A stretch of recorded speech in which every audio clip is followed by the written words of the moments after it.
Hello everyone, now let us discuss about potassium channels. So, in a typical resting cell, the membrane is selectively permeable to potassium ions. This is an important point. In a typical resting cell, the membrane is selectively permeable to potassium ions, whereas it is impermeable to sodium ions.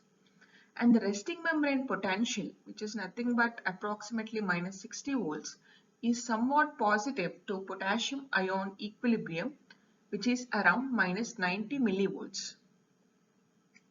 Membrane potential is also minus 60 millivolts. And this occurs because some potassium channels are open. Because in a resting cell, some potassium channels are open, a typical resting cell is permeable to potassium ions. Coming to the functions of potassium channels. Potassium channels, they play a central role in regulating the cell function. Some of the important functions of potassium ions which are of clinical significance are its effect on cell excitation, duration of action potential, and the temporal pattern of action potential discharges. Coming to cell excitation, if the potassium channels open, hyperpolarization results, leading to cell inhibition. And whenever the potassium channels are closed, usually some potassium channels will be open even in the resting cells. If more number of potassium channels open, it leads to hyperpolarization, leading to cell inhibition. And if potassium channels are blocked, it leads to depolarization, leading to cell excitation. And similarly, it has certain effects on duration of action potential and especially the temporal patterning of action potential discharges. Now coming to the types of potassium channels. There are mainly three types of potassium channels. The first one is voltage gated potassium channels. The second one is inwardly rectifying potassium channels. And the third is two-pore domain potassium channels or outward rectifying potassium channels.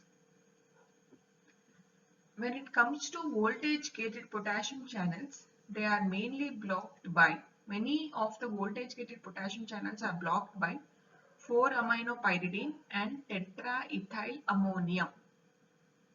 These two are the agents which block majority of voltage gated potassium channels. They are 4-aminopyridine and tetraethyl ammonium. Some of the voltage-gated potassium channels are blocked by dendrotoxins, which are obtained from the mamba snake venom. Now coming to inwardly rectifying potassium channels, they are mainly blocked by tertiapin, which is obtained from honeybee wax. And when it comes to two-pore domain potassium channels or outward rectifying potassium channels, there are no selective blocking agents for this type of potassium channels. Now coming to voltage gated potassium channels. The voltage gated potassium channels are further subcategorized into two types. First one is, as the name indicates, voltage gated potassium channels, and the next is calcium activated potassium channels. So calcium activated potassium channels, they come under voltage gated potassium channels. Examples of voltage gated potassium channels are HERG and LQT. These two subtypes are involved in the congenital and drug-induced arrhythmias. So they are very important by treating these diseases. The voltage-gated potassium channels which are involved in the congenital and drug-induced arrhythmias are HERG and LQT subtypes. Whereas calcium activated potassium channels, they are mainly present in excitable cells and secretory cells and they limit the discharges. Coming to mechanism, the voltage gated potassium channels, they mainly act by They result in the action potential repolarization and limit the maximum firing frequency. This is nothing but their effect on the temporal patterning of action potential discharges. These voltage gated potassium channels, they mainly lead to repolarization of the action potential and limit the maximum firing frequency. And as we have discussed earlier, they are blocked by 4-aminopyridine and tetraethyl ammonium, whereas some of the channels are blocked by dendrotoxins from the mamba snake venom. Coming to the effect of calcium activated potassium channels, it results in the inhibition following the stimuli which increase the calcium ion concentration. Calcium activated potassium channels, they mainly result in inhibition following the stimuli which increase the calcium ion concentration. Certain subtypes are blocked by apamine from beeswax and charidopsin from the scorpion venom. Now, coming to the structure of voltage-gated potassium channels, they mainly possess 6 membrane-spanning helix, one of which serves as a voltage sensor. And this voltage sensor helical results in the opening of channel whenever the membrane is depolarized. So this is the basic mechanism of voltage-gated potassium channels. The voltage sensor helical results in the opening of channels whenever the membrane is depolarized. The examples of voltage-gated potassium channels are members of the Shaker family, which account to most of the voltage-gated potassium channels, out of which two subtypes are important in the heart, as we have discussed earlier. They are HERG and LQT channels. And also calcium activated potassium channels, they also come under voltage-gated potassium channels. Now coming to the next type of potassium channels, they are inwardly rectifying potassium channels. The inwardly rectifying potassium channels are also subclassified into two types, the G protein activated inwardly rectifying potassium channels and ATP sensitive inwardly rectifying potassium channels. The example of G protein activated potassium channels are inwardly rectifying potassium channels of kidney. And the examples of ATP sensitive inwardly rectifying potassium channels are, they are mainly found in many cells and the channels open whenever the ATP is low, causing inhibition. They are very important in the control of secretion of insulin in the pancreas.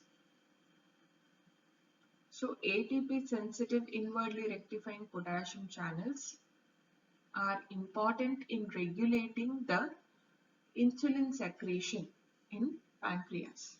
They mainly open when the ATP is low, causing the inhibition. This is the major action of ATP sensitive inwardly rectifying potassium channels. Now coming to the structure, the inwardly rectifying potassium channels, they have two membrane spanning helix and a single pore forming loop, which is also called as P loop. They are so called because they allow the potassium to pass inwards much more readily than the outwards. Hence the name inwardly rectifying potassium channels. They allow the potassium to pass inwards much readily than outwards. And these are regulated by interaction with G proteins and mediate inhibitory effects in increasing the potassium conductance on many agonists that are acting on the G protein coupled receptors.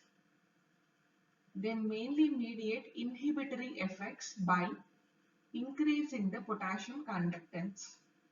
Certain receptors, examples of inwardly rectifying potassium channels are, certain receptors are important in the heart, particularly which regulate the duration of action potential. The others are target of sulfonylureas, which is an anti-diabetic drug. Others are smooth muscle relaxants like minoxidil and diazoxide, which open them. And similar, as we have discussed earlier, some of the inwardly rectifying potassium channels are important in kidney also. These are the examples of inwardly rectifying potassium channels. Coming to the third type, the two-pore domain potassium channels. Two-pore domain potassium channels. They have 4 helix and 2 p-loops. Hence the name two-pore domain potassium channels. These show outward rectification, therefore exhibit strong repolarizing influence opposing any tendency to excitation. These show outward rectification, therefore exhibit strong repolarizing influence. They contribute to the resting potassium conductance in many cells and are susceptible to regulation via G protein. These two-pore domain potassium channels, they contribute to resting potassium conductance in many cells and are susceptible to regulation via G proteins. And most of the two-pore domain potassium channels are voltage insensitive. This is also an important point. Examples are several subtypes are identified. For example, TWIK, TRAAK, AAK, TREK and TASK, etc. Certain subtypes are identified by volatile anesthetics. Examples isoflurane. And one more important point in two-pore domain potassium channels are they do not have any selective blocking agents. So overall, they mainly contribute to the resting potassium conductance and are susceptible to G protein regulation. And most of them are voltage insensitive. Now, coming to the inherited abnormalities of potassium channels. They contribute to the rapidly growing number of cardiac, neurological and other diseases. The inherited abnormalities of potassium channels, which are nothing but channelopathies, they contribute to rapidly growing cardiac, neurological and other diseases. These include long QT syndrome. Long QT syndrome is nothing but it is associated with mutations in the cardiac voltage gated potassium channels causing episodes of ventricular arrest that can result in sudden deaths. QT syndrome, long QT syndrome is an inherited abnormality of potassium channels. And similarly, there will be drug-induced prolongation of QT interval also. Drug-induced prolongation of QT interval is an unwanted effect of several drugs. Majority of the antiarrhythmic drugs, they result in the prolongation of QT interval. And other drugs such as methadone and various antipsychotic agents also, they have an unwanted side effect of QT prolongation of QT interval. So nowadays, all new drugs are screened to this property at the early stage of drug development. And similarly, certain familial types of deafness and epilepsy are associated with mutations in the voltage-gated potassium channels. These are some of the inherited and drug-induced abnormalities of potassium channels. By this, we complete the types of potassium channels. Thank you for watching. Please subscribe for further videos on pharmacology and anatomy and physiology. Thank you.